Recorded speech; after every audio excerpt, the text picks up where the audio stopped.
my personal opinion is that, the whole strong, single, independent woman mindset, I think we're quickly approaching an era where we're going to see that quickly fall and fade because the way that the economy is getting and the way that things are devolving, with talks of the Great Reset and a lot of funding being removed and jobs and less jobs being available specifically to women and even minority groups.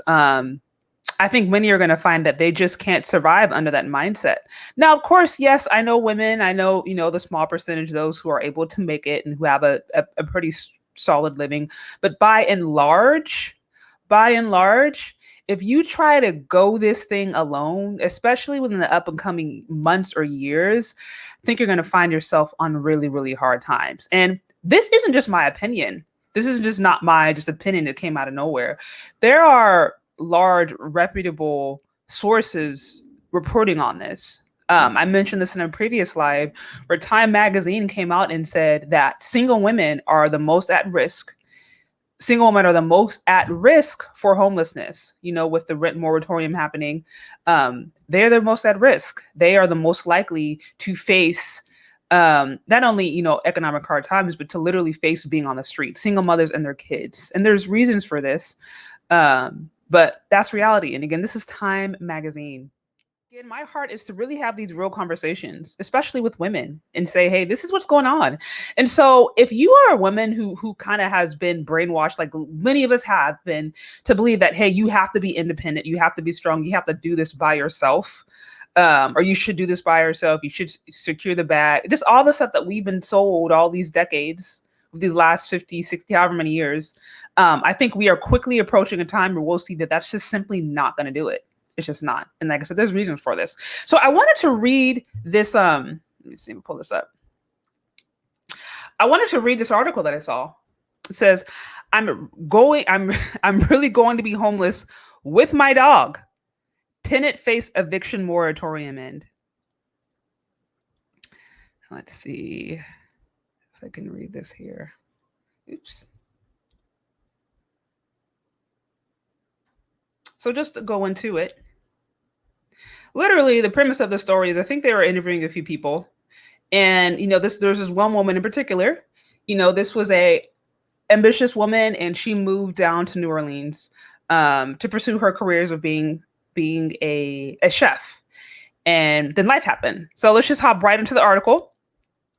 It says, with more than 7 million Americans behind on rent, a tenant describes her situation upon the end of the moratorium on evictions. Then Virginia Poverty Law Center's Christy Mara explains what's next. Okay, let's see. Okay, so it says, the past Saturday night, the last night of July, marked the end of the nationwide moratorium on evictions.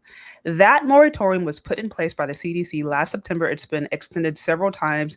Democrats want the White House to do more. The White House says it's done all it can. Today, the president called on states and cities to extend or implement eviction bans for the next 2 months. Millions of Americans are behind on their rent right now, like Amy Cousino.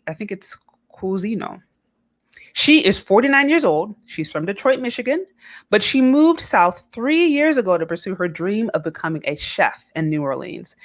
She was fired at the beginning of the pandemic when businesses were shut down. Now, Shapiro speaks. The moratorium helped her stave off eviction, but now that it's expired, she could be kicked out next month. She applied for rental assistance months ago, but is still waiting. Her landlord told her, time has run out. And here's Amy Cousino's response. I have no money to move anywhere.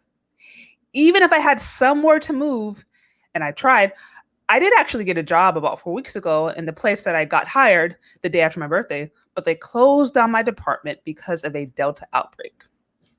Between the highly transmissible Delta variant and a surge in violent crime in New Orleans, Cousino says she doesn't know what to do. And again, she says, I hope that other people can get out or that they have friends or families to go to. I just don't. I'm really going to be homeless with my dog. I don't know where I'm going to go to try to sleep.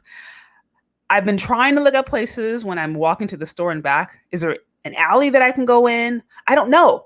I really don't know what I'm going to do. I think I'm kind of in shock, not processing it.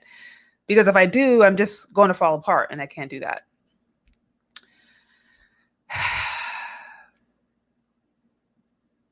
That's a sobering, that is a sobering truth. And the article continues, and it's kind of the same thing, different people, women pretty much saying, hey, I lost my job, I'm in a situation, I don't know what I'm going to do, I might face homelessness. My my take on it is, again, if you're a woman, especially if you're a young woman trying to figure out what you want to do, don't try to navigate this life by yourself. Do not try to navigate your life by yourself, because the economy is such to where you're going to get to the point where it's going to be extremely difficult, if not impossible, to do it by yourself. That's literally the way this economy works. So, of course, I am a supporter of marriage. I support it, and I think if it's done for the right reasons, and that's a whole other podcast or another video, but if it's done for the right reasons, I think it's a beautiful thing. Obviously, I'm married, but if you are not wanting to marry, or you're not marriage material, if you're not interested or whatever, at least be in a community. I would advise a spiritual community, a religious community, but even if that's not anything, like, just be in a community, be in a space where you can make sure you can survive. Because people out there, as we saw in that article from the NPR, from the woman who was just like, I don't have a community, I don't have a family, I don't have friends, so it's me and my dog on the street. This is a woman in her 50s who was going out to New Orleans to be a chef. Again, I don't know why in her 50s she doesn't have any form of a security base. We don't really know what happened, but at the end of the day, she finds herself in a situation where she feels like she has no one to turn to. And you don't want to find yourself in that situation. I'm not here to tell anyone that they are right or wrong on their choices. I'm more about, here's here is a reality, because I think the challenge is, so often we see, we just see people kind of in their own little bubble. They're just like, it's like people in their bubble. It's like an echo chamber. They're talking, and they're hearing themselves talking. And so they're not actually getting a full picture. And so I think, as a woman, you should have a choice. You should have a choice. If you want to be more traditional, if you want to be more modern, okay, since that's what people have pushed for. That's what, whether it's feminist or however you want to put it, that's what the nation has gone towards. It's, more and more equality on all levels, which that's essentially that's the idea of what it means to be in American society. But with that free choice, with that freedom, you have got to know the implications. And I think so often than not, we hear, oh, well, we hear the ideal scenario, but we don't actually hear what's real. We don't actually hear the reality. And economy it's going to get harder. Things are going to get rougher. Some women are going to, find it hard for them to find jobs that are within their skill set. And I wouldn't try to do this alone. So again, I'm all for marriage. I'm all for, finding a man that you can respect and honor, and work with him and honor his vision, and support his vision. I'm all for that. I think marriage is a beautiful thing. I think it's, something God created. But that's a whole other thing. I'm not talking about the legal contract. That's a whole other podcast. But if you don't, like I said, if you are more modern minded, and you're just like, I don't want to get married, I don't want to come under the authority of a man, or I don't want to work with a man, I don't want to cooperate with a man, I don't want to support his vision, none of that kind of stuff. Um, cool. You just got to know, okay, if you're going to do this thing by yourself, what does that mean? That means that you're going to be responsible for yourself on all capacities. That means that you may not feel as protected. You may not be as protected. You may not have a security base should you lose your job, should you fall on hard times. You don't have that. It may also mean, just on a psychological level, you face loneliness.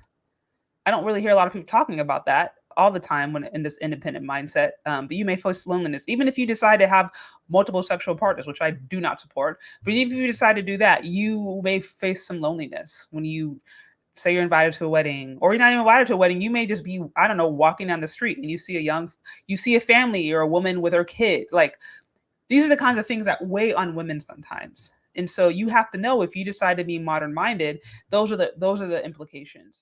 If you are more modern minded, and you're just like, I don't want to get married, I don't want to come under the authority of a man, or I don't want to work with a man, I don't want to cooperate with a man, I don't want to support his vision, none of that kind of stuff. Cool. You just got to know, okay, if you're going to do this thing by yourself, What does that mean? That means that you're going to be responsible for yourself on all capacities. That means that you may not feel as protected. You may not be as protected. You may not have a security base should you lose your job, should you fall on hard times. You don't have that. It may also mean just on a psychological level, you face loneliness. I don't really hear a lot of people talking about that all the time when in this independent mindset. But you may face loneliness, even if you decide to have multiple sexual partners, which I do not support. But even if you decide to do that, you may face some loneliness when you say you're invited to a wedding, or you're not even invited to a wedding. You may just be, I don't know, walking down the street and you see a family or a woman with her kid. Like, these are the kinds of things that weigh on women sometimes. And so you have to know, if you decide to be modern minded, those are the implications. There's psychological implications, and there's also monetary implications. I would personally recommend, if you're not going to be in a nuclear family, at least find a community, at least, find a support base that, if God forbid you find yourself in a situation where you don't have consistent income in anymore, or you're laid off, or you're just on hard times, like many of us, many people are in hard times, at least you have a security blanket. You're not, unfortunately, like the 50-year-old woman, the 50-year-old ambitious dog mom who was pursuing her culinary career, got let go, and now she's on the street. You don't want to be that if you can avoid it. So I hope this is making sense.